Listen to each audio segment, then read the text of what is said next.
Welcome to episode number 52 of Circles Off. I'm Rob Pizzola, joined by Johnny from Betstamp, rocking his, what is that, a Euro football? Is that from this year? Euro 2020. Yeah. It was from last year, but it was called Euro 2020. Right, because they had to delay it because of COVID. It's a pretty nice shirt. It's an Italy championship shirt. This is the first celebration of them not making the World Cup. This is the first time I'm wearing Betstamp gear and you're not. Actually, you're wearing the hat. Yeah, I got to rock the hat. I was wearing a collared shirt on the drive-in this morning. Took a sip of my coffee. Lid wasn't on properly. Disaster. And did it get in the car seats? No, just over. It was so much coffee that spilled out. It went through the sweater I was wearing onto the shirt that was underneath it. So it went straight for our Betstamp swag upstairs. Just grabbed a straight shirt out the box, wrinkled, unfolded, and unfolded, and our it's a medium as well, which is like the most commonly requested size. On top of things to make it even worse. You just stole a shirt from a fan that wanted one. All right, today we have a special episode for everybody. No guest once again. It's just Rob and I here today. We will have a lot of questions that were sent in. We're going to get the answers to those, and then we do have a couple tweets that trigger us. The segment that keeps on giving. We got a bunch more. Some that I submitted, some that Rob submitted that we'll be seeing for the very first time here. You want to kick it off? Yeah, I actually never talked to you about this. I thought I did, but I never talked to you about I was thinking that we could eventually do like a positive tweet segment of tweets that we agree with or something like that. And then as I was going through them, I'm like, no. Why? I'm like, it's just way better to find ones that make me upset. It's better for the entertainment purposes. You know what I'm saying? I know. We just have to we got to do like a tweets that trigger us and then end up like finding, I just don't like picking on the actual people. That's the only thing. Agreed. I try not to as well. I mean, it's hard sometimes. We all make mistakes, but we will get to it. I think we actually have more tweets than normal today. We got a bunch of questions. We'll kick it off. We'll get right into it. So we're starting it off. The first question: how often do you guys cash out of wagers that move against you and become negative EV, especially if the cash out is lower than the original stake, since that tiny loss of money each time can add up? So just to clarify, what this person is asking is, how often are you cashing out when the cash out amount changes in a negative way? So you might have bet for 1,000 and now your cash out's only maybe 920 and the line has moved against you. So I'll let Rob take that one first. I've never used a cash out feature in my entire life because they're negative expected value every time. Much rather just let the original bet ride because there's two ways to cash out a bet, right? Obviously you have the sports books that will allow you to literally press a button to cash out. They will put money back in your account, or some people will prefer to just buy back on the opposite side. And some sports books don't offer a cash out feature. So either of those ways works. I personally just ride my bets, negative expected value or not. I learned a lesson about this many, many years ago where I bought out of a hockey wager because of a goalie change. So initially you bet a hockey game in the morning, then backup goalie starts for the team you bet on. And you're like, I didn't want to make this bet with the backup goalie. I'm going to buy out. I bought out of it. 2 players on the other team in the afternoon were announced out. The line moved back in my favor. And I said, I'm never doing this again. And I haven't. So for me personally, I'm just much more inclined to let that original position ride because more often than not, you're either going to use the cash out feature, which is working in the sportsbook's favor, or you're going to pay vig again to buy out of your original position, which is increasing your negative expected value. Yeah, there's never an excuse to place a second bad bet just because you placed the first bad bet to buy out of that. But I will say, in terms of the cash out function, I have used it a bunch. There are scenarios in which a cash out is actually beneficial. So like anything within sports betting, the cash out is just a mathematical formula. So if you can't, I'll give you an example. Let's say I bet on the Kansas City Chiefs and they're plus 140, and then the line now moves and I can get the Chiefs at plus 165 at a specific sports book. I may be able to cash out of my Chiefs wager for minus 155. So still 10 cents worse than my initial bet. However, I can now cash out at 55, play it back at 65 or whatever I said earlier. Yep. So there are scenarios in which you can cash out and basically make money, when you hit that cash out button, what you are doing, if it's a straight wager, is you are betting on the opposite outcome of what you bet, and the payout is there, and your risk amount is what you would have stood to make on the original wager. So it just takes a little bit of math. Might have to put it into an Excel sheet, but you can definitely find ways in which you could cash out if it's negative.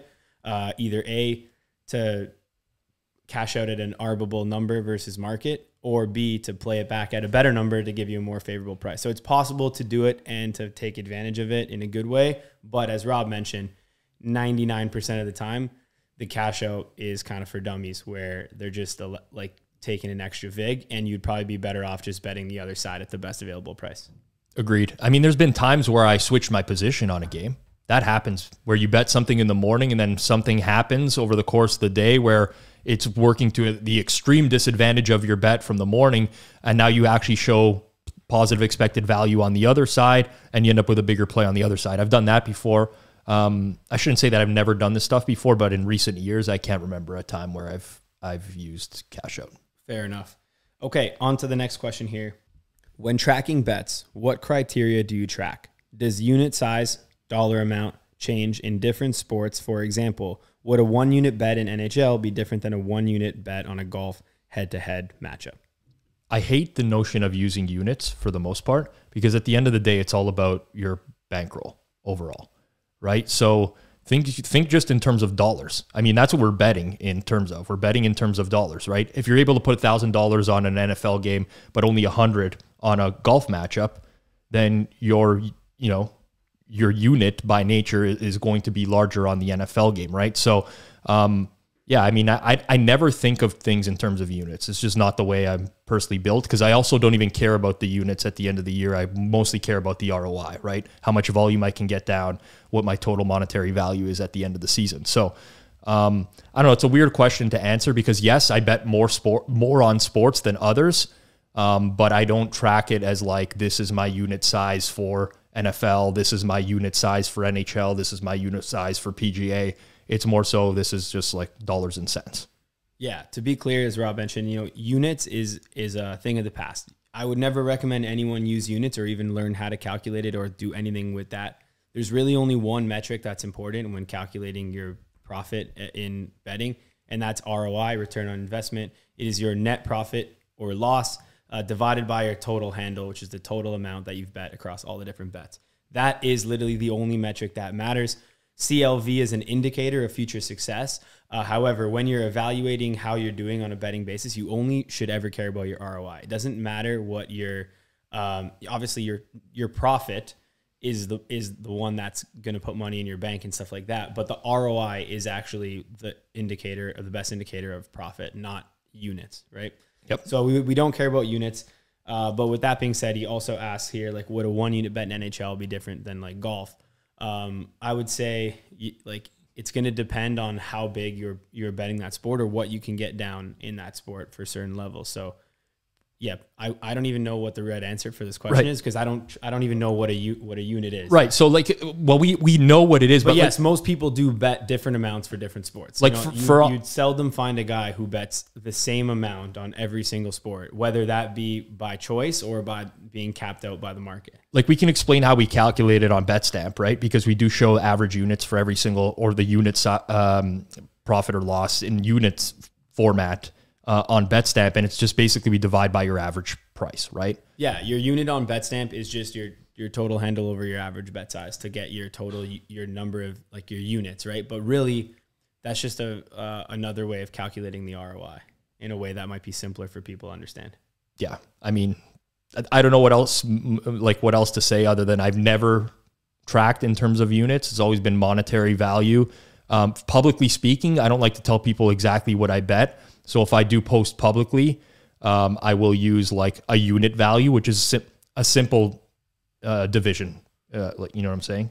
I'll express things in terms of units, but it's just dividing by my standard bet size. So up next, this one is in regards to Calcutta betting, which our good friends over at Bet the Process have launched a couple different Calcuttas.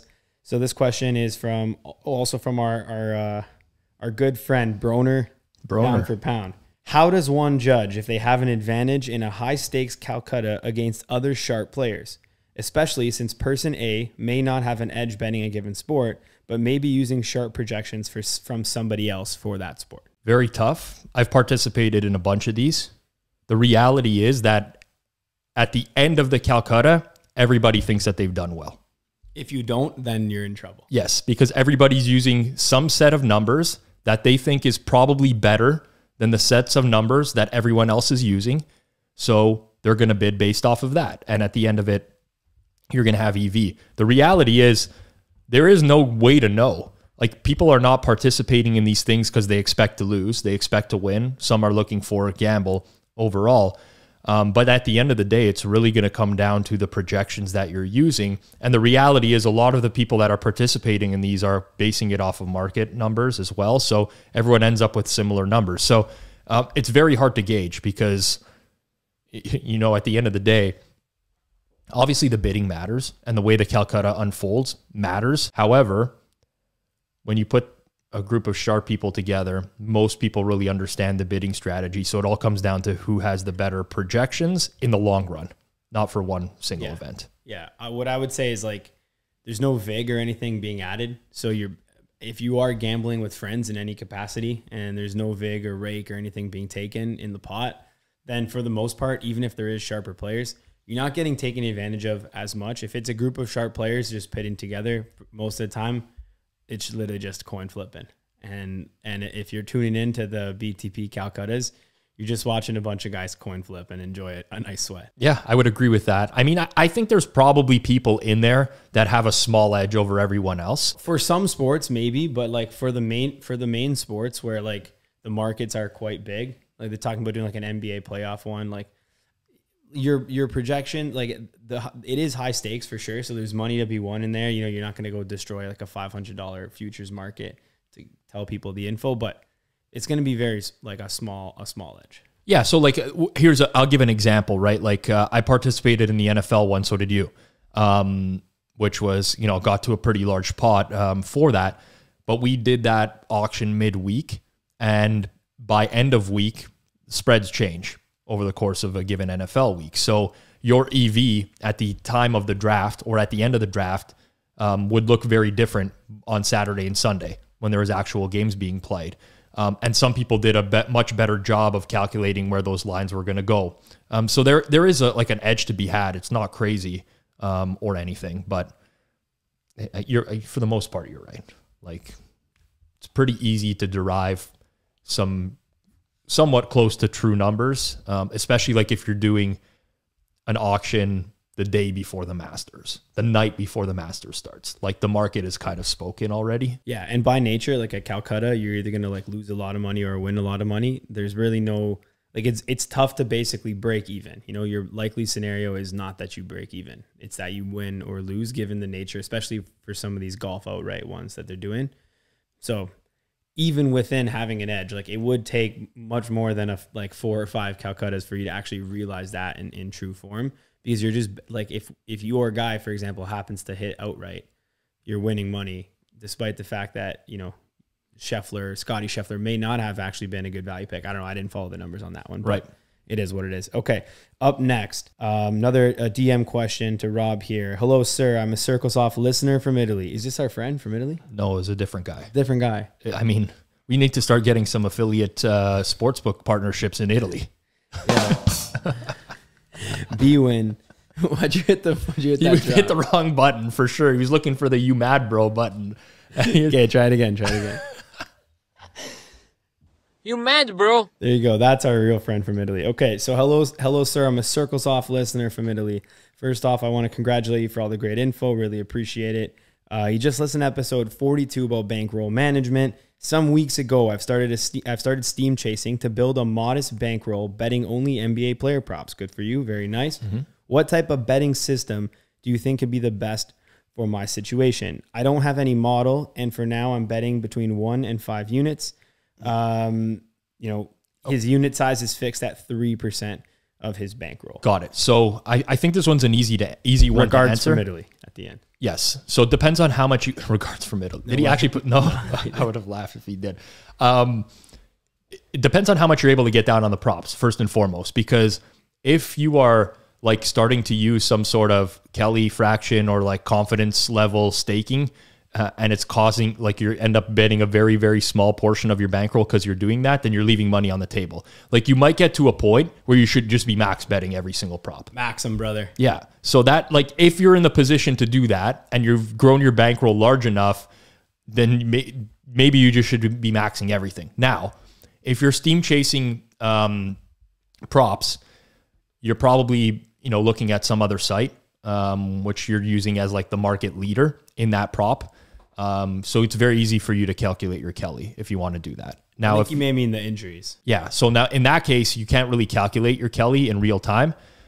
So you're basically going to use some sort of confidence level staking, where if it's a big move, you're going to bet more. Yeah. What I would say is like, go look at what the max bet is that you can get down total in summation of everything. And then from there, try to work it back and factor in that you may need to be a little bit more aggressive on these, given that the NBA season's almost done, playoffs are kicking off, or tipping off.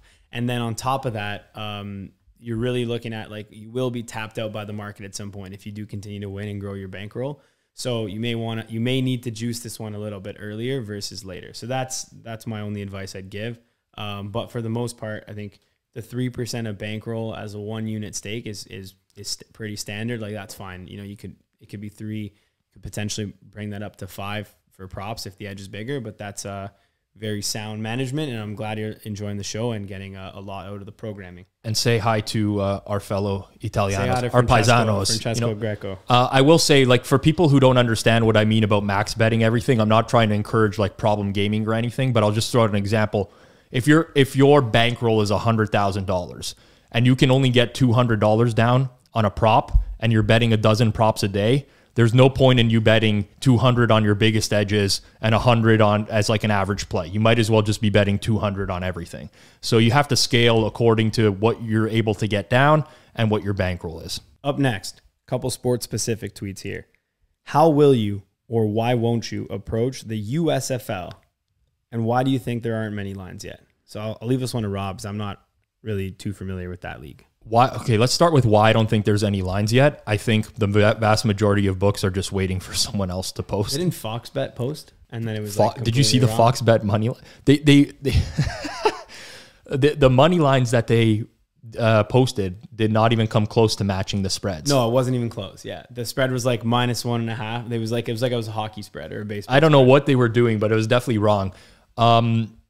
I think the uncertainty is why books are not posting, because it's a new league. They don't really know what to expect.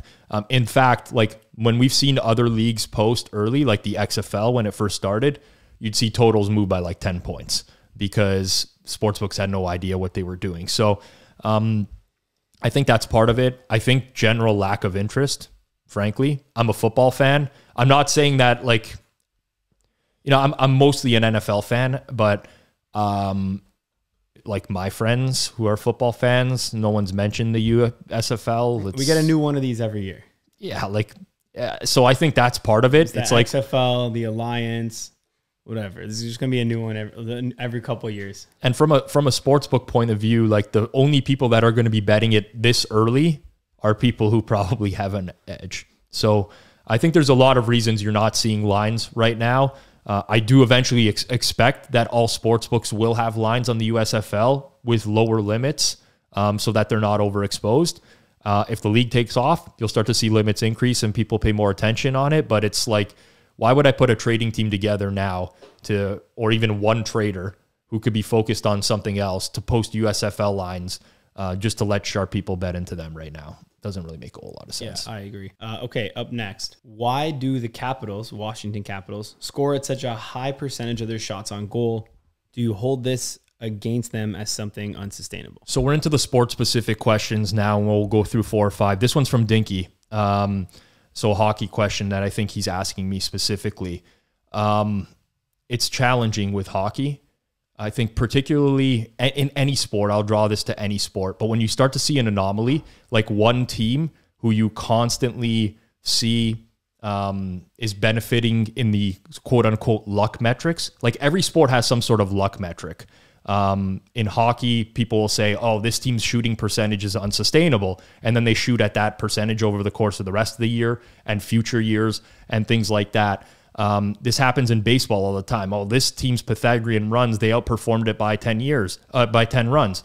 You look at the Green Bay Packers every year. Oh, they're outperforming their based off of their point differential. They should have won 3 less games. Well, every single year with Aaron Rodgers, they should have won 3 less games. But hey, maybe there's something hidden there in that they have an ability to pull out close games. So I would look at, past years.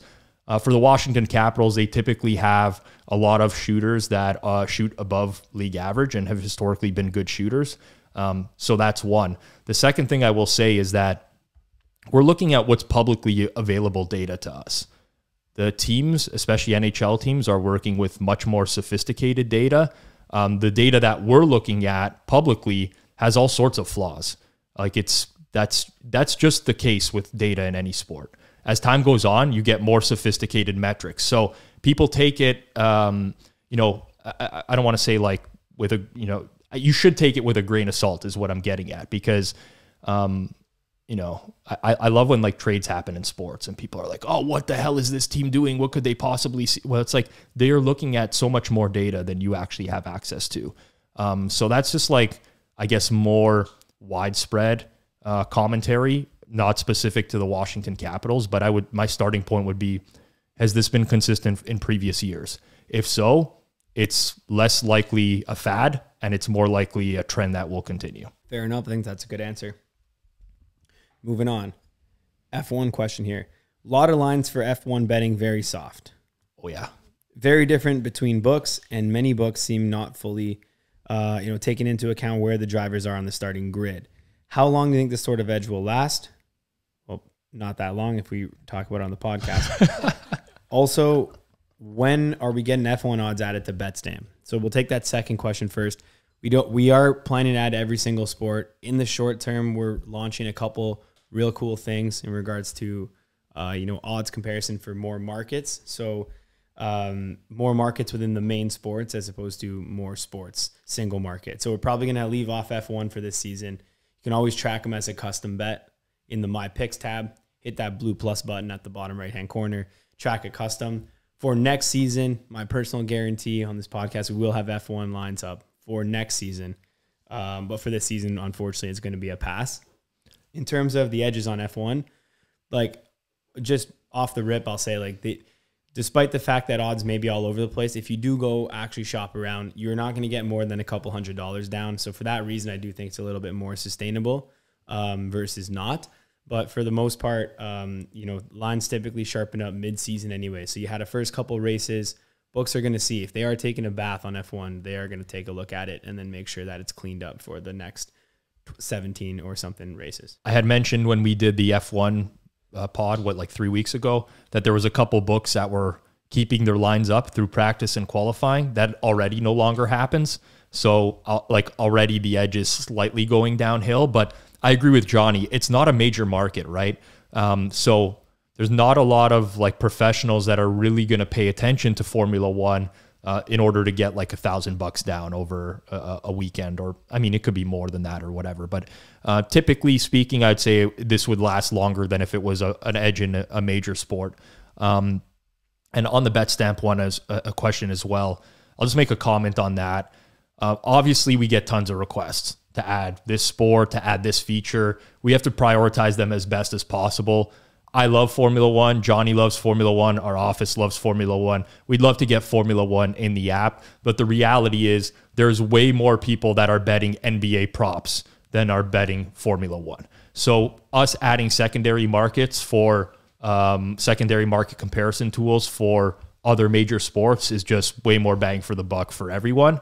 But at some point, we will get, we're not going to get every sport in. We're not going to have snooker on. Maybe one day. We will. You're a big chess better, so maybe one day we will have every chess sport in there, but we will.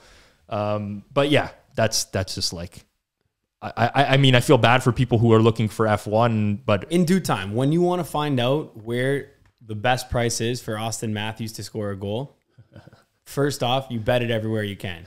Second off, you got to be able to just go to one tool and figure that out. So that's something we're really working on and hoping to roll out soon. Well, we know the time it takes on a daily basis to find Austin Matthews' best price because our entire office is looking at it at the same time. So it's not any time. It's not any time. It's every time. Okay. Ontario specific. Is it possible to make money simply opening up 5 or 6 sports books and betting into Betstamp's best available price when the sports book is listed there? All right. First off, yes, absolutely.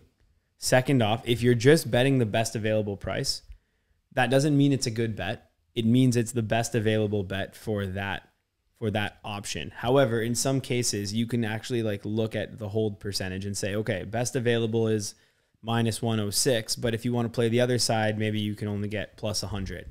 There's still a 6-cent window there in which you are kind of losing a little bit of vig, even versus the best available. That's not even factoring in kind of what books are sharp, which ones are square and stuff like that. So just betting the best available, it's not going to make you money in the long term. Picking off really good numbers on the best available, you know, where all the other sites or some main sites are on the other end will make you money. However, in Ontario right now, with the bonuses being offered, which are quite hefty, you can certainly make money just by betting the best available, including if that was not, you know, a true plus EV bet, because when you factor in the bonus and then just hitting that rollover, you're good. You know, I know tons of people already who, you know, are up well above 5 figures since Ontario regulated, just from taking advantage of some bonuses, hitting some lines, and having a ton of fun. I should just point out as well, this is not an Ontario specific answer either. I know the question was anywhere in a regulated market. It was an Ontario specific question, but literally any market really where you have access to multiple sports books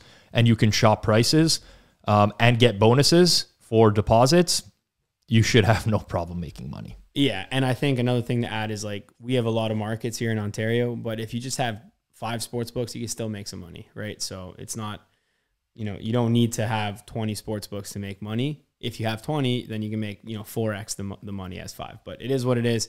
Good stuff here. It's been a really good first week, and I think a lot of people are maybe sad with a lot of the sign up flaws and some stuff there. However, in terms of being able to take advantage of some nice prices and some more options and some more books, you know, Ontario is now the spot.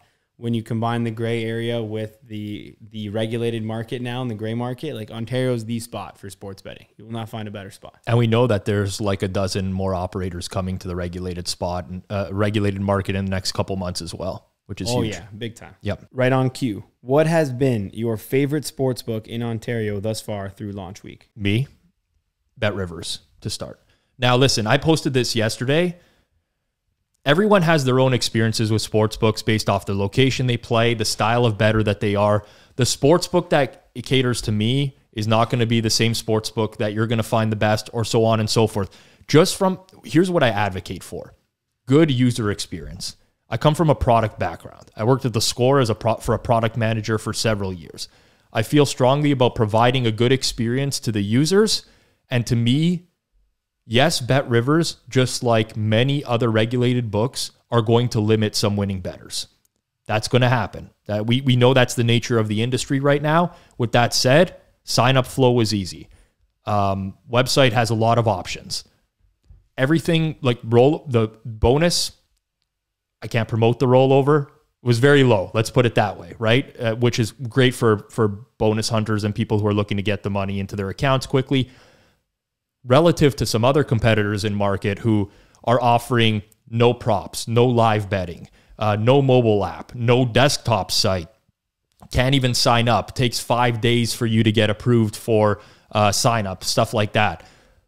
Rivers, to me, I think hit the nail on the head with the rollout in Ontario. Personally, I'm sure down the road I'll probably not be able to bet there or have smaller limits, but from a pure user experience standpoint, I think that they hit the mark in terms of their rollout in Ontario. I think Rivers is one of the best right now. Of the books that, you know, like the only one that I kind of like the most right now off the rip is just MGM, because they're not like asking you to verify your whole account up front, which I think is a good thing. As soon as you have to start uploading documents right away, it's like a negative user experience. Personally, I don't mind doing it, but like, it's just for the average bettor who's trying to swap over. It really is tough. Like, you know, you're like, oh yeah, I got to sign up for a new book right off the rip. They're asking you like, fill out basically this whole questionnaire, your job, annual income, upload all these documents.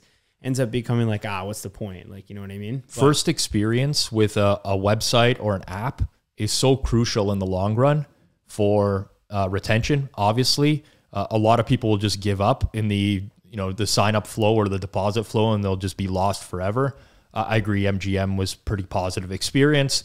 But yeah, that's for me overall, like that's just based off my experiences of testing out a bunch of different books this week. I'm not betting exclusively into one book. I've probably placed, some books I haven't even placed a bet yet at them specifically. So I'm not giving you the full picture, but I thought the rollout for Rivers in terms of the way they marketed leading up to regulation day in Ontario, the fact that they had no site downtime on that first day, easy sign up, easy to get your money in, easy to roll over the bonus, lots of betting options. I think that's exactly what most users would be looking for. Yeah, I agree. And for anyone who's still like Bet365 is already in Canada, but just without a doubt, that is the best sportsbook. Bet365 in terms of like their layout of the site is amazing. On top of that, what I particularly love about 365 is the personalization component, in the sense that like I don't bet live Swedish soccer. So if I go to their website at 2:00 in the afternoon, they're not going to serve me up live Swedish soccer like a bunch of other sites would, because that's the only live event going on. They're going to serve me up some hockey bets or some football during football season, because they know that's what I'm most likely to bet. So it's very easy.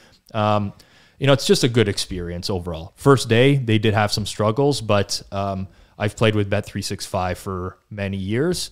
And I like the sportsbook. Solid product. Yep. All right, up next, Barstool Sportsbook, DraftKings, and FanDuel, among others, have basically built a system where they get their content team to pump out picks with no information on why they're good picks, and people keep betting on them. Is this something that will be a trend, and how will this evolve? I think it's going to be a trend. What's going to stop this? Unless like a regulatory body steps in and starts saying like, no, you can no longer do this. If you're working for a sports book, you can no longer give out picks. If you're affiliated with a sports book, I don't see that happening. Literally what's going to stop this? I don't mind it. Here, let me just preface this by saying, obviously sports books are trying to drum up interest around sports betting. They're paying influencers, they're paying content writers, whatever, to give out picks because it's going to drum up interest. I just wish we could get to a point where people transparently track all the public plays that they give out. That's it. I mean, so many people are scared to have like a losing record out there, but it doesn't matter. Like, as long as I, as a consumer, can quickly, easily say, this person has this record, or like, as long as that's information available to me that I can go sort through, then I have no issue with it. It's when people lie about their records, or they delete tweets, or they start counting, leans as winning plays, and so on and so forth, that it's completely misleading the public. So I don't like when, an average Joe who doesn't know any better can be completely misled. I think so. I mean, it's so tough because like, it's just marketing. You know what I mean? Like they're not doing anything different than like a car company selling you the Ford Motor Trends Truck of the Year, right, with that magazine that's probably owned by Ford, and like they get 100 awards. It's like, it's not really different than that. I think I've talked about it before, but just like, I've no, like, obviously if you're scamming people, that's tough, but like, I really do, like, I'm involved in the space now. And like, I check Twitter and stuff all the time, Instagram, and like, if there's people who are just paid by the sports books to give out picks, they're under so much scrutiny at this point right now that like, they're just doing themselves and the sports book a disservice by like complaining all the time, be like, oh, don't criticize, this is free, all this stuff. But at the same time, if they do go on a heater, they take such credit, and then they like, goes off for the book. So I don't really know exactly how I feel about it. Like, I think it's definitely a trend that's going to continue to happen, whether or not it's like good for the space or bad. Like, they're still giving people out information that, they're using to maybe have some more fun betting. Whether that's going to win them money or not is probably not. But, You know what I mean? Like if you're having fun, then it's just like spending money. That's it. I agree and I disagree with like the stuff that really bothers me in the space the most of everything. Obviously, I'm bothered by a lot of these things. For people who've listened for a long time, they would know this. This is coming from someone who used to sell picks myself as well. But the thing that bothers me the most in the space is like, oh, he's putting out free picks on a daily basis. Who are you to criticize? Okay, well, I mean, I can tell somebody that I can fix their car and they can bring it to me and then the car doesn't get fixed. And I'd be like, well, it was free. Like, here's your car back. And like, it's not, I mean, it's not apples to apples. I get it. But the reality of the fact that just because it's free doesn't, automatically make it like morally right.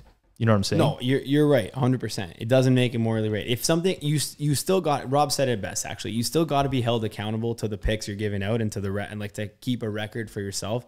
But like to actually say, oh, is anyone going to outlaw this in the future? Like, this is never going to happen. Like you're just going to. This exists in every single industry, whether it be a fitness influencer trying to sell you on some diet program or some abs, 60-day abs program. Which I'm in desperate need of, and if anyone knows a guy. But also, I think just in general, like it exists in every single industry, whether it be like fitness, nutrition, it might be food, it might be the education industry, it might be like people like, oh yeah, I can manage social media. This is like all the stuff I do, and like nothing comes of it. So there's going to be posers and people who do stuff in every industry like this. We just got to accept that it happens, and if you just ignore it. Yeah, it'll go away. We listen, we won't spend too much more time on it. The thing for me is that the repercussions of the sports betting side of things, like problem gaming, are not the same as like the repercussions of somebody buying some workout package that's a scam. You know what I'm saying? Like the repercussions of somebody who goes... Same thing though. Because you bet money on someone's picks. Really, they're just coin flipping. They don't have an edge. You bet money on it. It's the addictive quality of betting. But you lose a little bit. You buy this guy's gym package for $500 a month. That's a bigger waste of money. You can argue that, inexpected value, but it's probably not leading to the same long-term consequences for the people who go off the rails. Yeah, no, that's definitely because right. Someone can log on and see a falsified record from someone and start thinking. I mean, as dumb, like a lot of people that are listening to this are obviously nuanced bettors, and it sounds completely insane. And then I tell you that my best friend that I grew up with literally lost his shirt just buying picks and betting those picks because he thought these people were experts, to the point where he had to declare for bankruptcy, can no longer get a credit card, like literally went broke from betting, knowing one of his best friends, myself, who is like a nuanced bettor, and got sucked down that road because there's like an addictive nature to it on top of it. Whereas I don't know that the repercussions are the same if you get scammed on like a hotel. Like you're just not going to go to that hotel again, and you're going to do your due diligence the second time around. But when you're buying sports picks and you're losing and you're constantly being force-fed, no, I'm going to win in the long run. You just got in on a bad streak and whatever, and you keep betting this stuff, and then you start, I got to make my money back. I got to do this. Like that doesn't happen in other industries. Yeah. That's just my 2 cents. Enough. Agree to disagree, but that I just feel like, and maybe it's more personal for me because I know so many people who've been affected by problem gaming. So my perspective might just be a little bit different. Oh, I definitely know a lot of scamming touts, don't get me wrong, that are just selling picks and have like 700,000 followers on Instagram and are selling picks, slinging picks. Making well over Millions. literally 7 figs a month. Yeah, slinging picks, and it's obviously brutal, and they're scamming a lot of people. But I mean, it is what it is. There's nothing I could do about it. Okay, up next, a couple Betstamp questions on Betstamp. What is a good CLV percentage to aim for? What percentage might indicate long-term or sustained success? These ones are always challenging to answer, because timing of the bets is also important as well. Because for one, like if you're betting openers, you're going to have way lower limits than somebody who's betting on game day. So your CLV is going to need to be much higher on those to have the same expected value of someone who can bet a lot larger on game day. The answer is you need enough CLV to overcome the VIG that you're betting into. That's the real answer, but it's not like apples to apples comparison. Yeah, I'd say, I mean, I'll just give out some tangible numbers. Like if you're picking off stale lines from a stale book, like you're going to probably, on Betstamp specifically, you're going to want at least like 2.3 to 2.5% CLV, if not greater. If you are originating, it's also, Rob didn't really mention this, but it depends on the book as well. You know, Betstamp tracks the CLV against the book that you track the bet at. So if you track a bet at a square book and they don't move the line, then you're not going to get any CLV, when in reality, you know, Penny or Chris may have moved that like a point or two, right? So what I'd say is if you're tracking against Pinnacle, then we do actually include the VIG in there. So they typically have a lower hold. You're probably going to want, you know, still at least 2%. If you're getting like a 0.5% CLV on Betstamp, is not enough to actually overcome the VIG long term. As mentioned, though, it really does depend on like which book you're tracking it against, because some of them don't move as much. We are rolling out a feature soon where you will be able to track your CLV against a specific book. So you could just set that to like, hey, what would my CLV have been against the Circa closing line? And then from that, you'll be able to actually get like a truer indicator. And then I can give out, once we launch that feature, maybe target percentages per book for certain markets. That might be helpful. I'm happy to provide that. I don't mind promoting content from other sources if it's good content. And I will say, like, 7 years ago, the concept of CLV was very foreign to me when I was betting, and I started to learn about closing line value. And Pinnacle actually has a ton of great articles for anyone who just wants to Google Pinnacle closing line value, specifically the Pinnacle operator. I can't remember the guy's name, Joseph Budakel. Do you know what I'm talking about?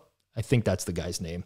Anyways, could be out to lunch here. Regardless, I learned a lot from just Googling Pinnacle closing line value and getting a lot of links from Pinnacle. Yes, Pinnacle is an operator, and I have said before, take that with a grain of salt. The articles are really well written, though, and Pinnacle is not known for, you know, trying to pull one over your eyes, right? Fair enough. Next question. In Betstamp, you can look at ROI by sportsbook, which is an incredible feature. In your experience, are your profits wildly different between different sports books? I would guess that you could notice a difference between the market makers and the others, but are there other notable differences even within each group? I can take that one real quick. Yep. Absolutely. Your profit and your ROI specifically is going to be different drastically, like within different bookmakers.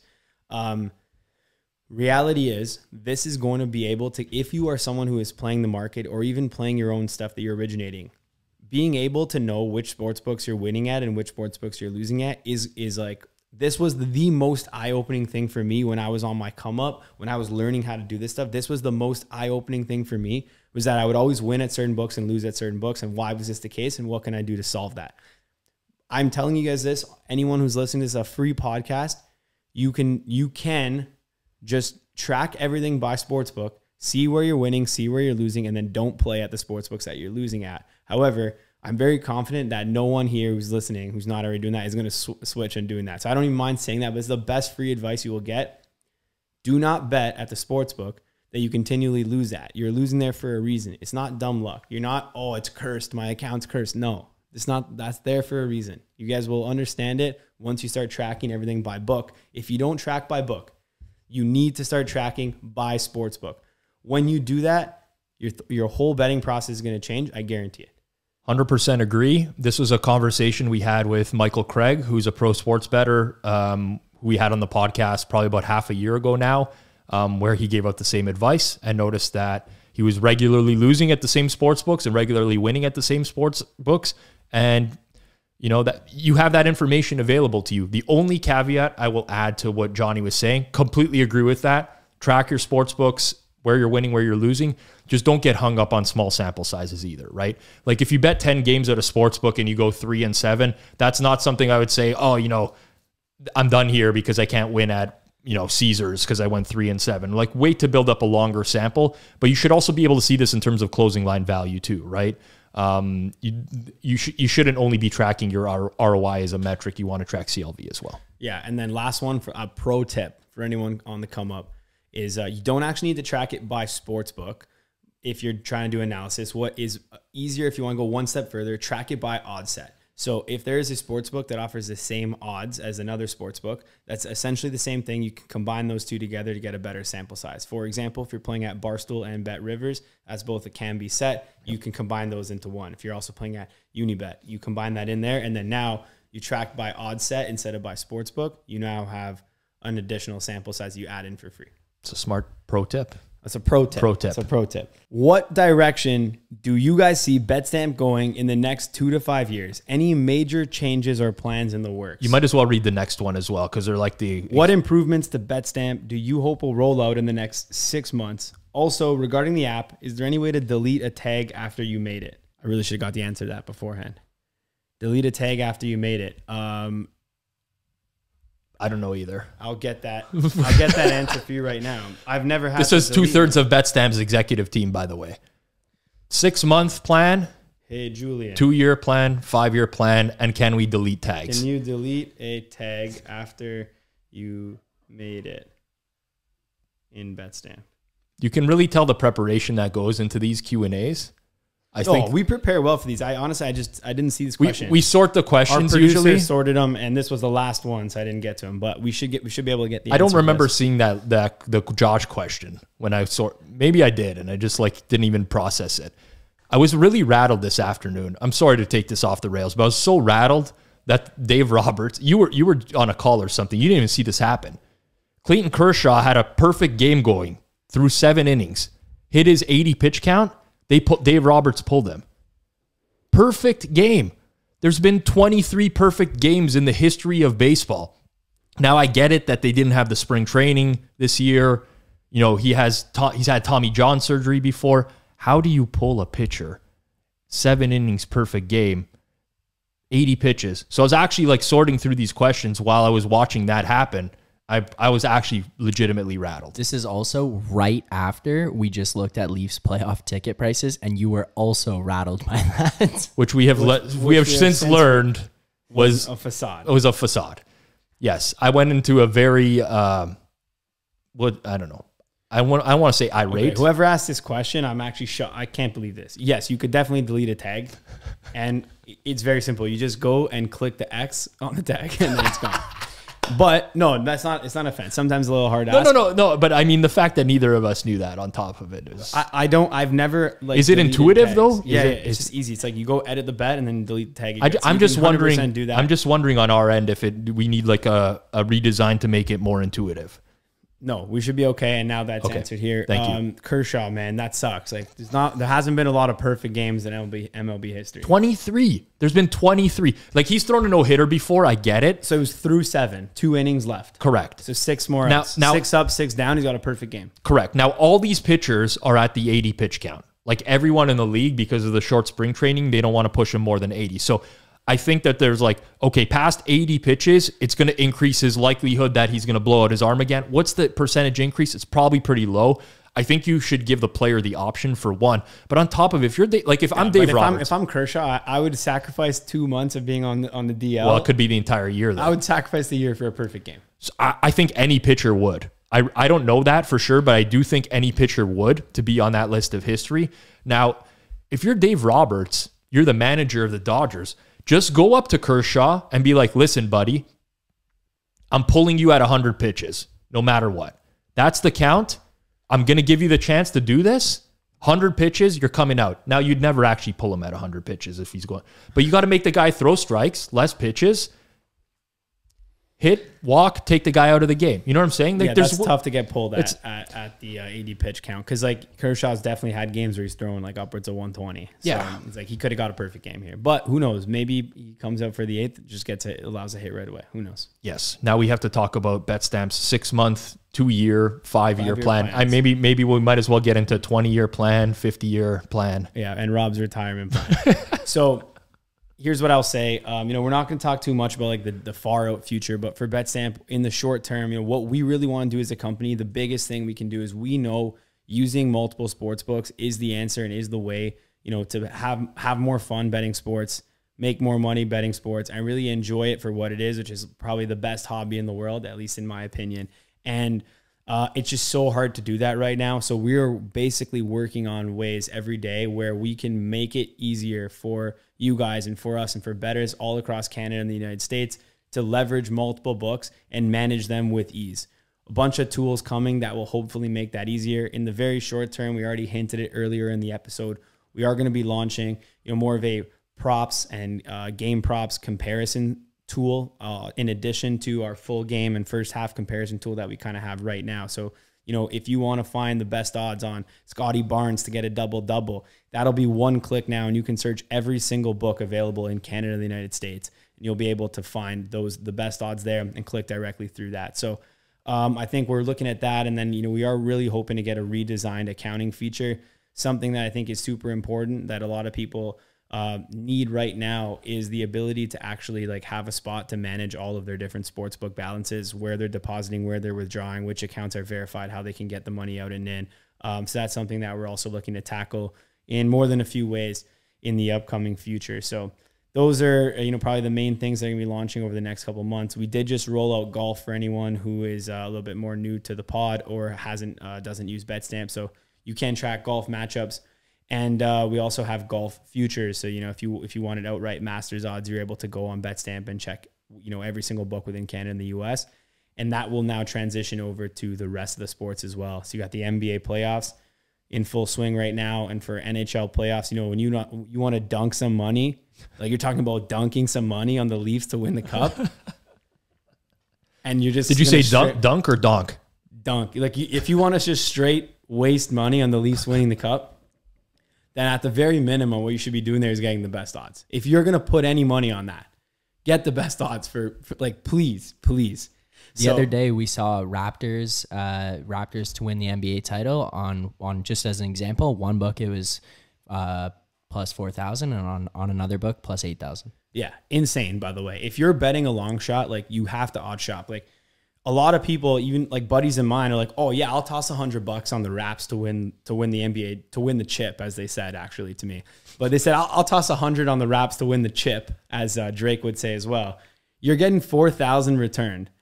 If you just bet at another sports, we're getting 8,000 returned. It's literally double your bet, $4,000. If you put it in terms like that, no one is placing the bet at 40 to 1. They're placing at 80 to 1. Same thing with Leafs, Raps, Jays, anywhere. Obviously, we're talking Toronto specific. But if you're gonna bet a big outright, any of the big dogs, you have to odd shop. It's literally such a big difference in terms of the money you'll win. In terms of the percentage, it's very similar, but the money you can win is it's actually mind blowing how much you would actually save if you just line shopped. And then that one time you do hit, when the Leafs win the cup, they will eventually win the cup. When they hit that, you got to be able to get the best odds. It's gonna be probably for $100 better, it'll probably be a $500 to $600 difference in some scenarios, which will make up for the 6 years prior that you dunked away 100. I will say too, there's the opposite side of things, which affects way less bettors do this. Way fewer bettors do this. I should speak English on this podcast. Way fewer bettors do this, but a lot of people will do to win amounts as well, right? So some people will say, if the Leafs win the Stanley Cup, I want to win $2,000, and they'll risk a certain amount to win $2,000. So by odd shopping as well, you're now risking less to achieve that. So if they do lose, you're actually losing less. Obviously, we want the scenario where we win, but obviously losing less as well is not a bad thing necessarily. Yeah, there is a high amount of people I know that bet, whether it be 100 or 500 or $1,000 on the Leafs to win the cup every single year. Now they're all living on the streets. Well, they need to move into the Betstamp house. They lost it all. They've lost it. Don't get me wrong. They've lost, 20, 50 years in a row, potentially for some people. You've lost 50 years in a row. Are you talking about your dad or something? No, my dad doesn't bet. Okay. The 1 year where they do win the cup, you got to make all of that back. You got to be able to line shop and make that back. Do not be betting the Leafs right now at plus 700 to win the cup when you can get them 500 points higher. Agreed. Is that it for the questions? That is it for the questions. How long are we at right now? It doesn't matter. We're going to the next segment. Are we going to the next segment? Oh, yeah. We're going to save it for next week? No. We're doing it. We're doing it. I don't know what we're yelling about! I've never seen you mad. I get paid. Why are you in such a bad mood? What do you care? It's only a game. It's only a game. Why you have to be mad? It's Edmonton. It's a minus 37, minus 38. It's the winter months. I love that one. All right. I think we got 6 this time. Most of them are mine, Johnny. So you'll be probably seeing a lot of these. I submitted 2, I think, if they made it in here. One was a long one, a lot of screenshots. Did that make it in? Notepad? Oh, I know which one you're talking about. We'll just save that. No, I know which one you're talking about. Oh, man. You know why? Because I search by our group chats by tweets. And I probably put the proper hashtag. I don't know what you did. That's my bad. No, it's on me. That was a good one, All right, we too. can still talk about it. All right, let's kick it off. Yeah. All right. Numero uno. Oh, I love this one. By the way, I love the handle, especially Big Dick's Picks. At Big Dick's Picks on Twitter. MLB prop betting is easy. Just bet Vladdy Jr. to get at least one RBI. He's gotten one in every game so far, and everyone has been plus money for him. Okay. It's like probably 2 games in. There's literally 3 games. It was the first homestand, which was, by the way, Texas Rangers pitching. Very different from what it's going to be. Now, I can't get over the handle. Sorry, I'm still laughing a little bit. But this is very much a definition of like a trend without accounting for price, period. This is like under the assumption that, okay, he's plus money every game. He's going to get an RBI in at least half the games or whatever. I'm going to keep betting it, or he's going to keep getting RBI because he's just gotten an RBI previously. These are very, very bad ways to handicap not only props, but anything. A lot of people say the trend is your friend. It really is not in a lot of cases. So what I would encourage anyone to do if they are going to bet props is always try to put a probability on something and then compare it to the line being offered. Or you could put a probability on something by just looking at another sports book that's taking more money on the prop or whatever. But regardless, don't just assume that something that's happened literally 3 times in a row is going to happen going forwards. And then on top of it, don't assume that you're always going to get the same price either. Yeah, it's going to be different based on the game total and the position he's in the lineup and all that stuff. But MLB prop betting, not that easy, actually. It's you can beat it for sure, but it's not like the easiest thing in the world. Definitely that's not going to be a winning strategy over, a multiple season sample size, just picking one player. Yes, if Vlad has a good year, probably would win that. However, if he's mashing RBIs, it's not going to be plus money every game if he really is mashing RBIs that much. So yeah, I agreed. Sorry about that. Cap and Dad. What a handle though. What a handle. And you also know that there's somebody out there with Big Dick's Picks with an S at the end though. Because he made his handle with a Z at the end. Yeah. So it's like he tried the S and it was already taken. For sure. All right. Number 2. All right. This is our friend Dom, who was our first ever guest on CirclesOff abbreviated interview. That's when we were back in the days of doing half the episode as interviews. Remember that? I know. We did that one from the remote setup, at least for me. We did. Dom have been having a bad run of it with a lot of his teams blowing 4-goal leads, 3 4-goal leads in the span of 9 days. And he tweeted, the Leafs are doing their absolute best to make it so. Now, someone responds to this tweet, at Dom, why'd you bet on the Leafs playing a rookie goalie in the second half of a back-to-back going up against one of the best and highest scoring teams in the league in their own barn? That bet deserves to lose. There's 2 things I hate about this, okay? One is the timing of the wager, which is when Florida went ahead of Toronto in the game, but that's irrelevant to everything else. The second thing I hate about it is everything that's mentioned in this tweet is something that would be factored into the price, Dom's price. Like, it's not like any... Like the team is at home. They're at home. Why'd you bet them? Yeah, like, it's nothing that is catching him off guard. It's not like, if this was like, why'd you bet on the Leafs? They couldn't, nobody knows this, but they were all out at a nightclub last night partying till 4 a.m. and the game was at 10 a.m. Okay, that's like some sort of information where I can understand why someone might say that. They're playing a rookie goalie. Yeah, that's known. Second half of a back-to-back. Yeah, absolutely, that's known. They're going up against one of the best teams in the league. Yeah, that's known. In their own barn, like it's an away game. All this stuff is known. So, I mean... It's a matter of perception, but obviously he bet on them because he thought there was value at the price that he got. And that's what the most important thing is in sports betting at the end of the day. So, for one, don't chastise people for picks after the game is losing or the team that they bet on is losing. Like, this tweet could have came out before the game started very easily, considering the timing of both of them. But that's the first thing. The second thing is, like, bring up, if you're going to chastise somebody for stuff, like, bring up stuff that's not being accounted for in market or something that they may have possibly overlooked rather than a bunch of information that's already out there. Good with me. I mean, I agree 100%. Nothing else to really add here. All right, number 3. All right. This one, Johnny gets frustrated by these. I like when including these. Kelly in Vegas, April 10th, tweets out 4 picks for the Masters. Round 4, they're all big favorites, including John Rahm minus 230 over Tiger.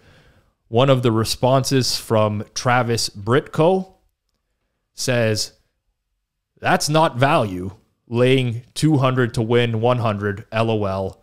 No wonder your picks suck." First off, it's 230 to win 100. Yeah, I mean, but fair enough. We get it. Value.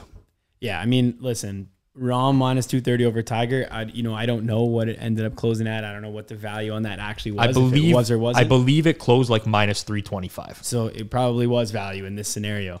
But either way, that is laying 200 to win 100 has zero impact.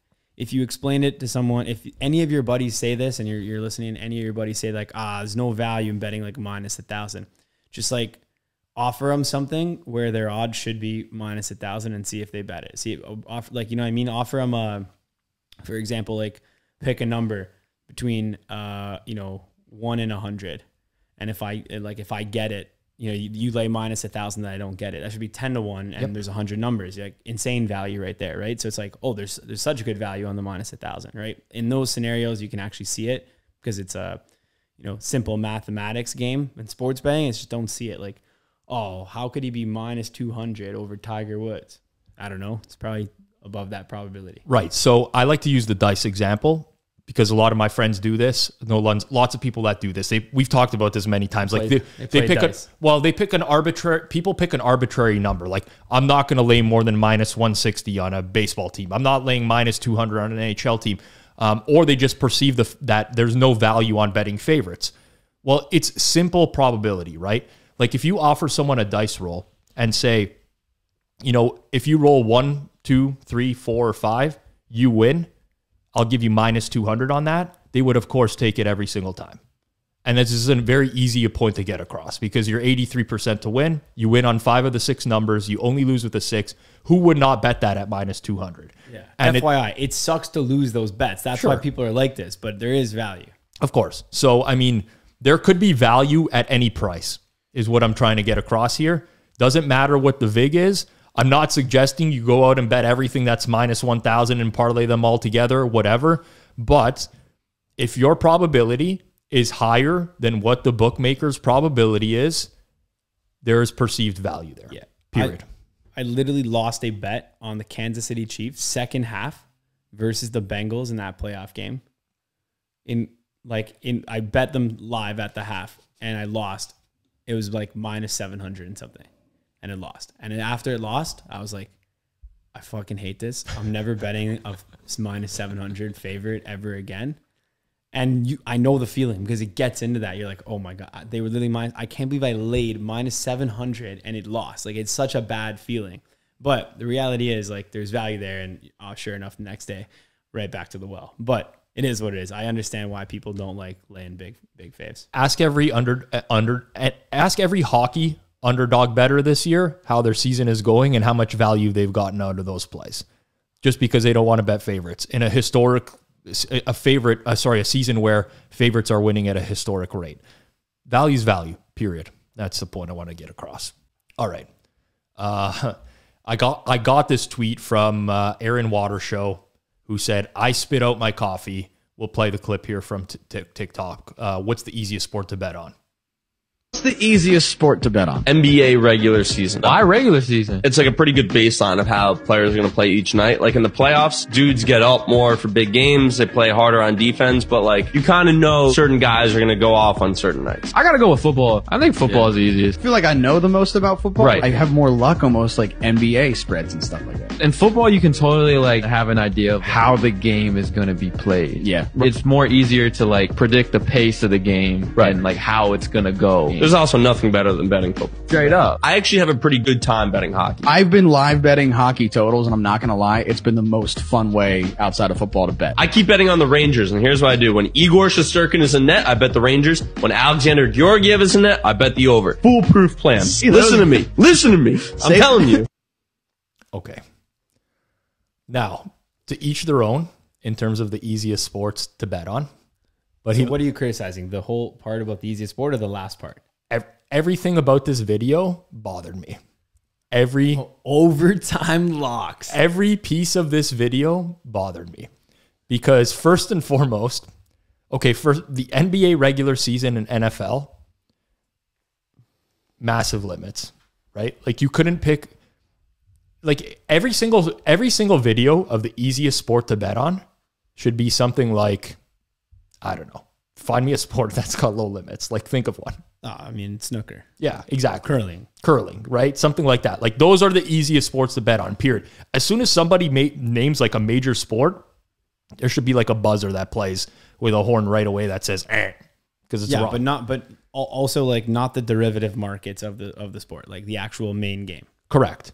NBA regular season spreads. FYI, the regular season is actually more variable than the playoffs. Is what he's 100% wrong on this. Like the NBA regular season, every day there is at least 1 to 5 players that are, what am I saying? 1 to 5. There's probably like 1 to 10 players ruled out per day on average that move the spread like a point or two. There was a stat the other day. How many players have played in every game this season? There's only 4 in the NBA. Who was it? I don't know. Okay, we got to pull up. But yeah, like people get ruled out all the time. So like Paul George is out. Oh, Giannis is resting. Like that is the most variable thing you will happen. That does not happen in the playoffs. I mean, Golden State did rest Steph Curry when they were up 3-0 in the series. Lost the game, played them next, they won. I mean, that is just showboating because the NBA has not that much parity anymore. But like the regular season is way, way, way more variable in the playoffs. In the playoffs, you at least can get the starting lineups prior to the game with certainty. You know that Giannis is not, if he's injured, he's not going to play, but he's not going to ever rest. So that alone is good. And then second, you actually get a more accurate representation of minutes because they're not on minutes counts. And, you know, in some blowout games, they might just like be like, okay, you know, even a team like Milwaukee is one of the best teams in the league. We'll be like, all right, we're down 20. All right, we're just going to give up in the third and let's take a lot of the starters out, blow out minutes, give the bench guys some time. We don't care about this one win. Whereas in the playoffs, like you're down 20, let's say it's 2-2 in the series, like you're down 20 in the third quarter, like your guys are in, you're still playing the game hard. It's actually easier to predict the playoffs. Well, I mean, in terms of usage. But in the regular season, he knows some guys are going to go off. He knows which guys. He said in the playoffs, some guys just go off, and that's what he can't predict. Like, that's funny. And then also for the NFL stuff, he knows football though. He knows that the game. It's easy to predict the game flow. Yeah, I mean, he knows football. But as if nobody else in the world is watching football and knows football.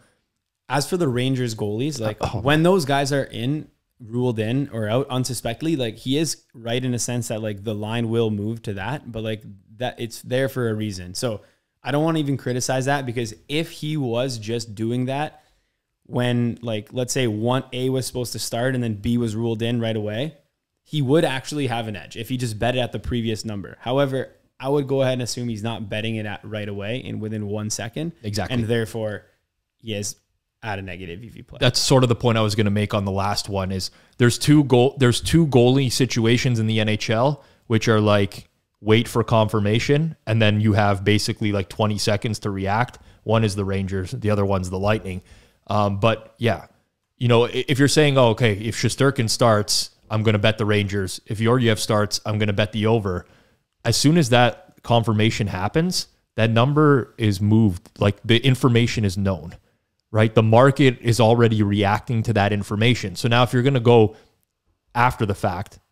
Now, listen, I'll give this guy the benefit of the doubt and say he's not. But the reality is a lot of people out there will wait till the last minute. How many times do you hear this, right? Like, this guy's in net, I'm betting the over. It's like, okay, that information was known 3 hours ago and the line already moved. Now, that's not to say you're completely wrong, but you have to think that the market did not react enough to that goalie change. And no one ever says that. Yeah. Ever. Yeah. I got the players here, by the way. Mikhail Bridges on the Phoenix Suns, Kevin Looney on the Warriors, Denis Avdija on the Wizards, Sadiq Bey on the Pistons, and Dwight Powell on Dallas. Also, it's five. Five, players. yeah. So those are the only guys that play in every single game. That's pretty impressive. Absurd. 5 players that have played every game. It's not, I mean, I understand it takes a toll on the body Looney's and whatever. a center also. That's even more impressive. Yeah. Looney. All Big right. man. Do we have more? I think we have One more? Two Yeah. more? Go ahead. 2 more? All right. This one is a very popular one that went around. Let's just play the audio of here. It's a little bit longer, and then we'll get to the commentary. All right, fellas, if you're watching this video, you're probably into sports betting. Something happened last night in the industry that you probably didn't catch, but lucky for you and unlucky for her, Detective Chuck was on the case. I'm about to show you what happened. This behind me, this is Taylor Mathis, otherwise known as T-Math Sports. She does content for Sportsbook, Superbook Sports. Now, whether you want to call her a handicapper, an entertainer, I don't care. Regardless, she's got 36,000 followers on Twitter, and she tweets out plays. And she did something last night that is a big no-no. It was during the national championship game. It honestly, it blew my mind. After touting UNC moneyline all day, moneyline, she goes ahead and tweets out at halftime, loving that UNC moneyline I took right now, which is understandable. She's feeling herself. She's taking a little victory lap. They're up by 15. I mean, what could go wrong? And as we all know by now, Kansas comes back. They win the national championship. My dude Remy Martin goes absolutely nuclear in the second half. But because that one bozo stepped out of bounds, Kansas did not cover. UNC covered. Very important. But so far, Taylor has done nothing wrong. All she did was take a victory lap, get made of a fool of herself, and probably wind up on old takes exposed. But whatever. Nothing wrong has happened so far. Until now, she comes back after the game, 12:25 a.m. She tweets, "This is actually amazing because I thought I took UNC moneyline. I actually took UNC plus 4.5. Gee golly, isn't that convenient? I mean, come on. How stupid do you think Detective Chuck is? Ridiculous." A man of the people steps in. His name's Frick Trades, and he says, "Obviously post receipts if you want anyone to believe you. But probably no one cares anyways." To which she replies, "Can't post bet slips when I work for a sports book. Sorry." I mean, it just feels like she's making up rules at this point. Whether it's true or not, I don't know. At this point, I feel like I'm in the Wild West. And the worst thing, one thing you can never do is delete your L's when you're in sports betting. And that's what she does. She goes back, she deletes any and all tweets about UNC moneyline, about correcting herself and putting UNC plus 4.5. It's all gone. Luckily, Detective Chuck, Sherlock Holmes, whatever you want to call me, got a few screenshots. So now we know. Detective Chuck, the man of the people. Chuck Goldberg. Love the backing track in that video as well. Don't know what that was. Rivals I think it's a TikTok video. Well, trend. It rivals our CirclesOff intro. Definitely. Does this guy just make videos like this? Do you know anything about this guy, Zach? Okay, this obviously blew up on my timeline for obvious reasons. This is not going to be a personal attack on Taylor Mathis or anything. We also have a tweet from Chelsea Messenger who comes in and says she's not selling picks. Seems like there's better ways to use your time than to put people down. Literally could go through the entire tweet thread and the replies and a bunch of stuff that triggered me in general. This is 100% an absolute no-no. I don't care who you are. When you have that many followers, it's completely irresponsible, for one. But on top of it, it just bothers me because people will lose bets. I don't understand what the issue is with people losing bets. Like, why is it so hard to say, I lost a bet on this team that I liked beforehand? Like, even if I did actually bet UNC, if this was me personally and I bet UNC 4.5 instead of money line, but I put it out there that I bet money line, I would never, ever, ever take a victory lap for the 4.5. Like, what do you possibly expect to come from that? I mean, there's nothing good that can possibly come from that. So listen, a lot of people think Chuck's video was over the top. I get it. I get why people might think that. No, it's a great video. I actually think it is a great video. It's entertaining, gets to the bottom of everything. It was done in a manner that was not like derogatory in any way. But God, when I see stuff like that, it drives me insane. It's also another reason why, I feel that Betstamp is very valuable. It's not to turn this into a Betstamp promo, but we can verify plays. Get people out there to use Betstamp because this stuff cannot happen on our platform, and it literally happens on Twitter every day. And people who have 36,000 followers or more are doing it every single day, and it goes unnoticed. So I do like that people are bringing this to the forefront. And this Chelsea's response, again, nothing against anyone particularly here, but it goes back to what we were talking about earlier in this show about the free picks, right? Well, she's not selling picks. That doesn't matter. That doesn't allow you to be completely morally irresponsible just because you're not selling something. I mean, she's trying to grow her brand, obviously. Selling her personal brand. Exactly. To eventually sell something. Even if she's growing her personal brand, which is fine, but like do it in a manner that's morally responsible. That's what ethically responsible. So I think straight up on this, like that was a great video, very entertaining. Like anyone who follows this girl, again, nothing against her. I don't know. I never even heard of her before this. Like, how are you tailing those picks? Knowing that even if this is true, let's say for whatever reason, she actually was telling the truth. She actually bet the 4.5 set of money line, took the Vic lap, and then came back. She's like, oh, I actually bet this. What a lucky day. How are you following this girl's picks? She doesn't even know what she bet. Like, is that not a bigger red flag than any of the scamming stuff? It's like, how does she then go and be like, oh, whoops, I had the wrong bet? Like, that would draw me more embarrassment to ever post that than anything. Like, I'd be like, how would I expect anyone to follow my bets when I'm like, oh, guys, you're not going to believe this. I mishit the button. I misclicked. I actually didn't have Milwaukee Bucks plus 8.5. I had the other team minus 8.5, and it cashed. Can you believe it? No chance. See ya. This girl's toast. Do you know anything about the sportsbook bet slips? Because honestly, like every Barstool employee posts Barstool bet slips. So on that, I think most, like, let's be realistic. Like, she didn't have a bet slip. Well, okay. Again, I hear you. Like, oh, couldn't post it because I work for a book. Like, you don't have a bet slip. Well, here's the thing I'm saying though. Like, I've seen literally dozens of people who work for books. Pull open her thing as well. I'm trying to think of recent, like Liv Moods recently posted a FanDuel bet slip, and she's getting paid in some way by FanDuel. I don't know if she works directly for them or not, but she has FanDuel in her Twitter profile. So like, I don't know, like, is it something specific to a super book, like terms of, their employee terms or whatever? I have no idea. I'm just speculating here. I would agree that I think it's, if I had to set odds on there being a bet slip for this, it's got to be a hard minus 2,000. No value in minus 2,000.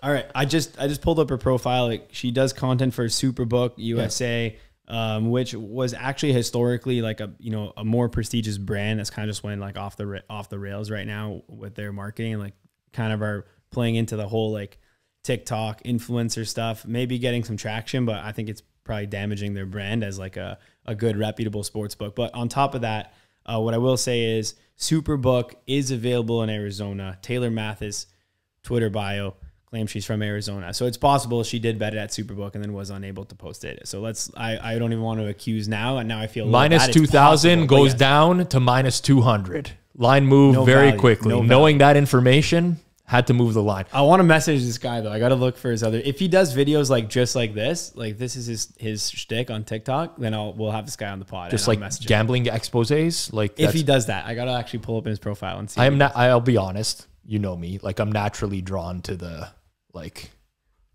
clash of the heads. Yeah, but he makes, like, again, the video itself, nothing derogatory. He's he's only spitting facts, as the kids would say. I don't know if kids say that. I honestly have no idea, but he's spitting facts, and well done. And I think it's important. Now they say no cap. No cap. I don't even know. You don't know what that is? I'm 35 years old. The only like experiences I have on a regular basis with people that are kids are in this office. Literally. It is what it is. Can someone explain it to me so I'm not out of the loop? No cap just means like no bullshit. No cap. All like, right. Or you could say like you're capping. It means like you're talking shit. I'm learning new things every day. I just want to learn. I just want to learn so I can fit in my place of work. Detective Chuck, episode 53 of Circles Off. We welcome Detective Chuck. I think it's that would be I was like I forgot about what the episodes were. Did we have another clip? Do we have another? I think we got one more. This one is Joey. My favorite tweet, man. Joey Knish 22. Joey Knish, veteran, CirclesOff podcast, veteran, friend of the show, not a friend of his fellow neighbors in Detroit, because he doesn't pick up after his dog. But he tweets, "This has to be the most absurd gambling moment in the history of the Bill Simmons podcast. As Joe House goes 1-6 in NBA regular season win totals he gave out on the pod preseason, then says, I actually think I bet heavy on the opposite of those. Nice fucking pod to sponsor FanDuel Sportsbook." We're going to play the audio just so everyone can hear it. House is 1-5 with Orlando looming. So House, you're going to either be 1-6 or 2-5. Not a strong performance by you, the critics are saying. I think I bet the opposite of what we did. I think we did that show and then talked through some stuff, and I'm like, and I bet heavy on the other side of a bunch House of those. had the Okay. This is literally absurd. Like, I can't. How does he say that on a show? I totally agree with you. Like, even if you did this, let's say for some reason, I don't know what the reasons would be for you to go on a podcast, give out a bunch of picks, and then go somewhere else and bet the opposites. No, not just bet the opposite.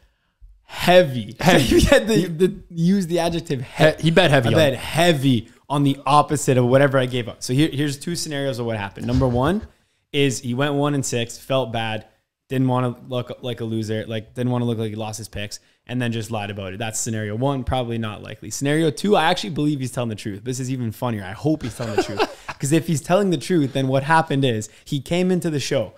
They asked him, Bill Simmons asked him off the rip. He's like, we're going to need to give out some NBA win season totals, like NBA season win totals. Get your top 7. He's like, okay, I'll get my top 7. Came in completely unprepared, did not know who he wanted to bet, gave out 7 picks. Then at the end of the show, after they recorded the 7, Bill Simmons like, why do you like this pick? And he's like, you know what? I don't fucking know why I like this pick. This isn't even a good pick. Went back and was like, you know what? Actually, now that I look at this, I know I gave out the under, but I should probably bet the over. And then proceeds to say, I like the over a lot. I'm going to bet heavy on these. And then switch his mind. That's what I hope is true, because that's even funnier if that actually happened. And then they recap it and he's like, no. I'm up big on season win totals. And it's actually the ones I gave out on the show. But joke's on you, I bet the opposites. If you're going to bet the opposites, you should probably let your massive audience, because this is a really big podcast, know that that's your intent. Like, honestly, just play it off as a joke and be like, I'm so bad at picking NBA. This is who I like, but I'm personally going to actually bet the opposite side. He didn't know he was betting the opposite until after he released the show. It has to be that. If that's the case, though, then just don't ever talk about it, ever. Never. Like, never. Why would you go? You 6. have to eat the 1-6. This is so absurd. And people are like, oh, why are you so upset about this? I will tell you why I'm upset about this. Because people would have listened to that. People think like this doesn't happen. It happens. People will listen to those NBA regular season win totals he gave out, that Joe House gave out. They'll listen to it on a podcast and they will bet it heavy. They will say, I'm tailing what Joe House is betting here. Make some good points. I don't know if he made good points or not. This happens all the time. People don't know better. There are too many people who have no freaking clue. So it's so irresponsible to come out after the fact and be like, I bet the opposite. Imagine you bet these regular season win totals, and then you're like, you even if you put $100 down on every one of them, you're down $550 at the end of the year because of the VIG. And now you listen to this podcast, and this guy's like, oh, I bet heavy on the opposite.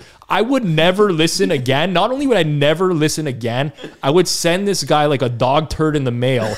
There's no chance. Like, it is absurd. And on top of that, FanDuel to sponsor this, I get it. There's so much reach here. I completely get it. But my God, what a horrible look for a sports book to sponsor something like that. Yeah, like imagine losing $550 and then hearing that. How pissed you would just be in general. If I was a $100 bettor and I lost $550, which was tied up over the entire year, where probably I suffered looking at my account like every day, being like, oh my God, this losing, like that's a part of it on top of it. People don't realize that you play futures, you see those losers in your account the entire season. You know they're going to lose. They already lost. It's even more infuriating on top of it. And then this guy is taking a victory lap at your expense, basically. Oh my God, I would literally have a heart attack.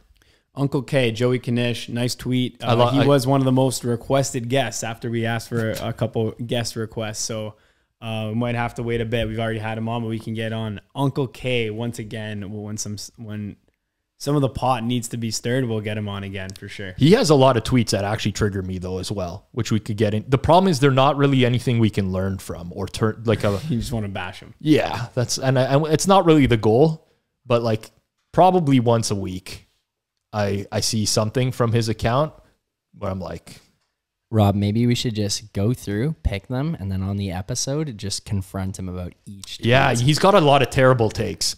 Like, listen, like, you know, he's not a good person. I don't even know if he's a good bettor. He's entertaining, but he's got a lot of shitty takes. Like, we could almost do an entire episode on his bad takes. Sure, we can have him on, but I don't know if he'll come on if you're just going to bash him. He would do it, probably. We're going to have to get him some more iced coffees or whatever. He drinks like 3 every time he's been on with us twice. He's been on with us twice. We also need, I noticed this today. I'll bring it up on air. I could bring it up off air as well. But you said off the rip like a lot today. We almost need like a counter every time it happens. And me, every time I say wholeheartedly, I say wholehearted. That's like the only way. I wholeheartedly agree with my whole heart. I've tried so hard to limit it, but sometimes I listen back to episodes. I'm like, oh my God, like, did I really say that again within like a 5-minute span? It is what it is. Do you think I could go an entire episode? Maybe I didn't. Yeah, you probably didn't even use it this episode. Well, I used it now at the end. Friends, thank you very much for tuning in. This has been episode 52 of the CirclesOff podcast. We will be back next week with some more. Thank you very much for tuning in.